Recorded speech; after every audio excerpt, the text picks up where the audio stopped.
Hi everyone, it's Anne-Marie Cross here, the podcasting queen. Wanted to pop by today to share a couple of tips around how to become a disruptive voice in your industry. Over the weekend, I spoke at Motivating Mums Expo. It was fantastic, met lots of really great women in business and even men in business as well. And some of the things that I heard people talking about, as well as kind of the consensus going around with colleagues and other clients that I've been speaking to, they're really struggling to get their voice heard. So I wanted to come on. I've been thinking today about a couple of things that we're doing with clients that I've done myself, that I've also heard some of my guests speaking about on the podcast, my podcast, The Ambitious Entrepreneur Show. So I wanted to share that with you so that you can start to think about that as well, do some brainstorming and see whether you can also get an edge to the message that you're sharing so you can become the disruptive voice in your industry. And I think for some people, the whole term disruption can be a little bit confronting, particularly when you think of companies who have disrupted their particular industry. If we look at Airbnb, certainly disrupting the hotel and tourism business, aren't they? I'm sure you've heard of Airbnb. I'm sure you've heard of Uber as well, who are disrupting the taxi industry. Now, whether you believe or you support them, that's not today's topic. But what it is, really thinking about, especially for service-based businesses, is who I work a lot with. You can be, if you're a service-based business, you can be entering a market. And if you're a life coach or a career coach or a consultant, I'm sure you have got many other people who are also working in your space. And so you can be one voice among hundreds. And if you are working with clients on an international scale, or location does not matter, so you're using technology and you can then work with people nationally or internationally, that means that you have now, well, certainly opened up the marketplace for you to potentially work with potential clients. But then, of course, your competitors or the people who are offering similar services to you has also expanded. And I think today there's so much noise on the internet and online that we need to really spend some time in differentiating our message, our voice, so that we really do stand out. Now, I wanted to share with you I am going to write it here, this resource, internetstatlive.com. Let me just check that. I want to make sure that I have internetlivestats.com. This website with you, and I want you to go and look at it after the live, not now, but after the live. This particular website here, when you click through to it, says Internet Live Stats. In real time, it shows you a number of different figures. For instance, there's 3.6 billion users in the world, internet users in the world, 1.196019678. It keeps increasing. 1.1 billion total number of websites. 169 billion emails were sent today. There was 3.7 billion Google searches today. There was 3.5 million blog posts today. 478 million tweets sent today. That's a lot of content being shared online, isn't it? So if you've just sent a blog or written a blog, you've probably spent hours on it. I know I often do, if not days, tweaking it till it is just right and posting it, and you're so proud of it. But guess what? If you wrote a blog post today, you're one of 3.548 million blog posts, and that's just clicking over and over again. So go and check out that site, internetlivestats.com. So what does this mean? It really means, as I said, you need to be very mindful about the type of message and to how you're going to be disruptive. There's 3 different ways that you can start to consider about how can you disrupt the voice or be the disruptive voice so that you can become known as an influential person within your industry. And the first one is around the experience you create. Now, there's a lot of different things that you can break down into, and we focus on when we talk about the experience. But an example that I wanted to share, and I can't remember which guest it was. I think it's the guest that's going live this week. He's also in the marketing space too, and his name slips my mind. I have so many guests on podcasts, so please forgive me if you're listening to this. By the way, I see that there's 3 of you listening.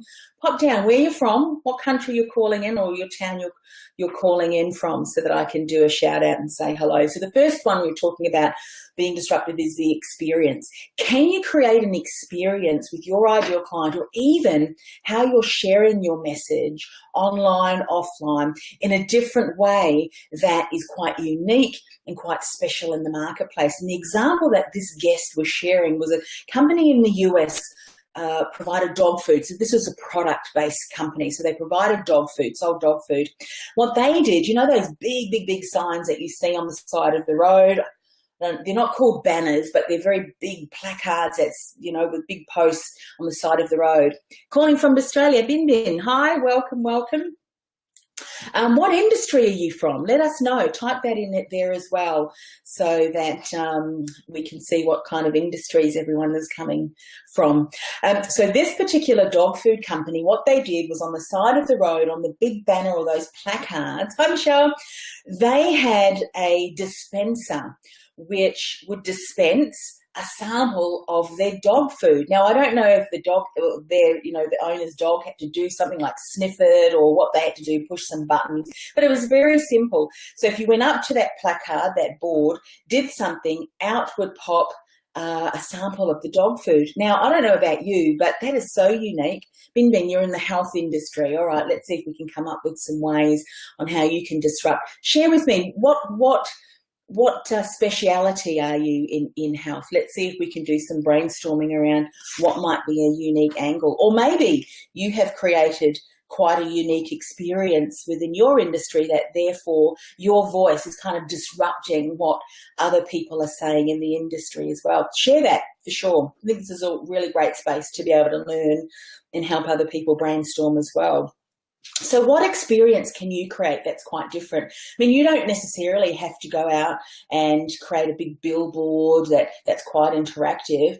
Another experience that I was sharing with this particular guest in my industry, I mean, I'm a brand and communication strategist, my background in personal branding. However, now I specialise in podcasting and helping people get their message out so they stand out, they be heard, and create an influential voice in their field. Now, for many people who I'm meeting with, they may not be as educated as I am about the value of podcasting, the benefits, how podcasts, when produced well, can support them in overcoming challenges to really engage with their audience. And there's some really incredible statistics and case studies too, which I have researched and found. So what I have done to create a different experience in getting that information across to my ideal clients is to create a podcast about podcasting. So in other words, my ideal client gets to experience listening to a podcast, so consuming that podcast and gaining valuable information in how they can then tap into that resource and leverage it for their business.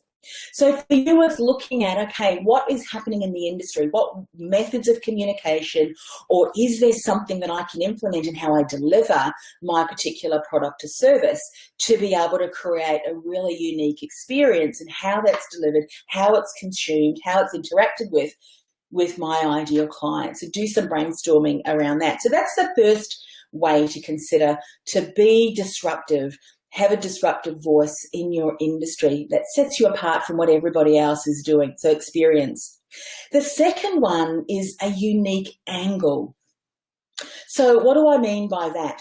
Okay, so you might find that as an expert in your field, or as a specialist in your field, if you're a service-based business, you're providing expertise, information in a certain area. So it might be accounting, it might be a lawyer, it could be a lot of different things.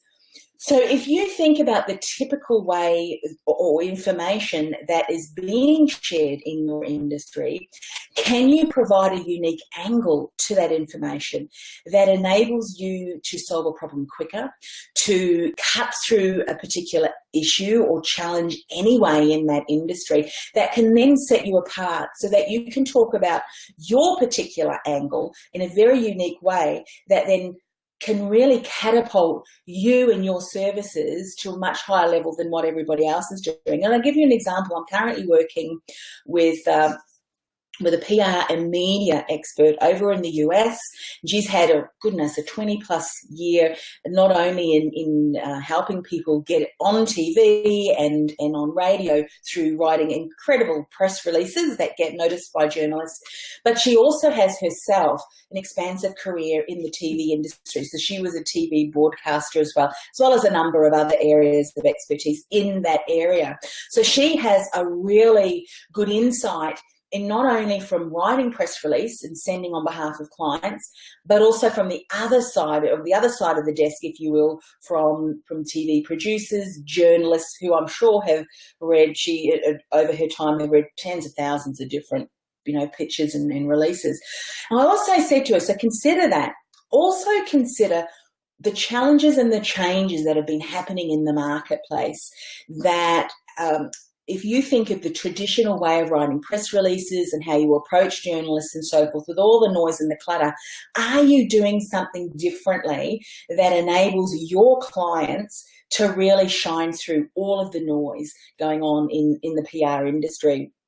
And she said, yeah, absolutely. There's a number of different things that I do that I've tweaked, steps, processes that now make my system quite unique in how I'm helping clients. And so my clients are finding that they're not only getting an opportunity to speak on TV, getting articles written and being on the radio, they're actually becoming known as the go-to expert in their area of expertise because of the things that she now is helping them to do. So she's providing a unique angle, and that really is disrupting and really setting apart her services. So you think about a way as well. How are you doing things quite differently?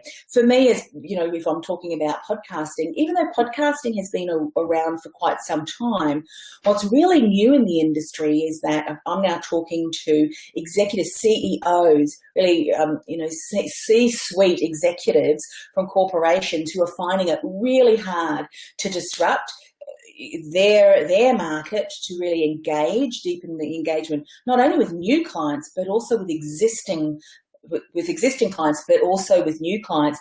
They're finding that when competitors enter the market with a fresh voice and a new way of looking at things, they're retaining, the percentage of clients that they're retaining is really struggling in there too. So podcasting is a really unique way that's cutting through that's providing answers to those solutions. So for me, the way that I position my products, packages and my services is very unique. So I'm kind of cutting through that noise, and it's creating curiosity. And that's what you want to do. You want to create curiosity long enough for someone to go, hang on a second, there's something different, something quite unique. So can you think in a way of a unique angle in what you're sharing and how you're sharing that to the market? So we had experience. Can you create a different experience that is quite unique in the way that you deliver your product or service, or even how you showcase it as people are getting to know you and getting awareness of you? Or can you provide a unique angle to the content that you are sharing that really stands out, that separates you from what everyone else is doing? And the last one is really you, because many people that I work with are service-based businesses, so they are their person who then speaks, consults, trains, mentors, coaches their clients. And you may be offering exactly the same services, expertise as many other people, but what makes you very unique is the style, the mannerisms, the characteristics that you bring to the table. For instance, maybe you're in the accountancy field. Now, don't want to offend you, but you know what? When you're talking facts and figures, for some of us, we kind of go, oh, sorry, no offense. I mean, I know how exciting it can be to look at profit and losses, and boy, oh boy, you can get really excited about those balance sheets, can't you? You probably can, but for many other people, it may be, not so exciting. So maybe you are an accountant who, and I don't want to offend other accountants, but has a really funny sense of humour. So when you're talking to your clients, they actually have fun. There's a bit of humour there, and maybe you're able to explain things in layman's terms so that it doesn't go right over your client's head or prospective client's head, but it makes sense. These figures that would just look quite, make your eyes just want to go like that, are actually making sense. So as a business owner who is speaking to this accountant who is fun and we can understand him or her, we can make some really solid business decisions because of that. So what unique characteristics do you have? It doesn't necessarily need to be fun, but how you share that content is very different. So it is a bit about creating a different experience, but quite often I think as service-based businesses who provides their expertise or service as a way to support clients through consulting, coaching, mentoring, training, we can so often disregard who we are, the experience that we've had, but more importantly, how we show up. And it can be that you consistently are on time, you consistently deliver exceptional service, you consistently inspire people when they've been in your company, or you consistently empower them, whatever it may be. You consistently support them in thinking bigger, and not only thinking bigger, but breaking through the barriers of doubt and so that self-doubt and the disbelief that maybe they can achieve it. Whatever it is, if that is something that consistently people say about you, then that can be a really good sign that when you start to, with intention and with purpose, start to show up in that way as you continue to deliver your message, as you continue to share, as you continue to provide value to your community, that in itself is going to cut through the noise. And because of that consistency, so people know that when they spend time with you, they're going to feel empowered, they're going to feel inspired, they're going to feel like they can just take on the world, grab their dreams with both hands and just, take action to that. So I hope that was helpful for you. This kind of thing, if you can't think of something straight away, please don't beat yourself up. This kind of thing can take a little, time for you to process, to think about. So again, experience. Can you create a different experience? Maybe have a look at what some other people are doing in other industries. Now, not that you want to emulate or copy them, but maybe if they're in another industry, you can then say, well, what can I do? What can I learn from that? Are there certain aspects of that different experience that I can create and that I can then kind of use within my industry or what I'm doing? So we've got experience, we've got that unique angle, and then of course you need to be clear and define that. This is the kind of stuff that I really love, and as I said, I was speaking to a few people and I thought, gosh, I've got to do this live. I mean, this is the kind of thing when the Podcasting with Purpose course, which launches at the end of June, we'll be doing a lot more deep diving into this area, because I know that for many service-based businesses, they can struggle with this kind of thing because we're so close to our business, aren't we? And it's not till we get in a group where we mastermind and we brainstorm that we can really pinpoint some really key things that you've taken for granted. So looking forward to sharing that too. Anyway, I have another live coming up on Wednesday at 8 a.m. Australian Eastern Standard Time. So we're talking about, again, podcasting, one of my favourite topics, but more about how often you should podcast, how you can come up with lots of great content ideas as a way to really continue to build that consistent message. So I hope that you will join me. And if you've got any questions or any comments, please come and leave them on my Facebook page. I'd be more than happy to answer them. There's no such thing as a stupid question. Anyway, so I'm going to leave it for now. I've got to go and cook dinner, but thank you so much, and we'll see you Wednesday. Hope you can join me.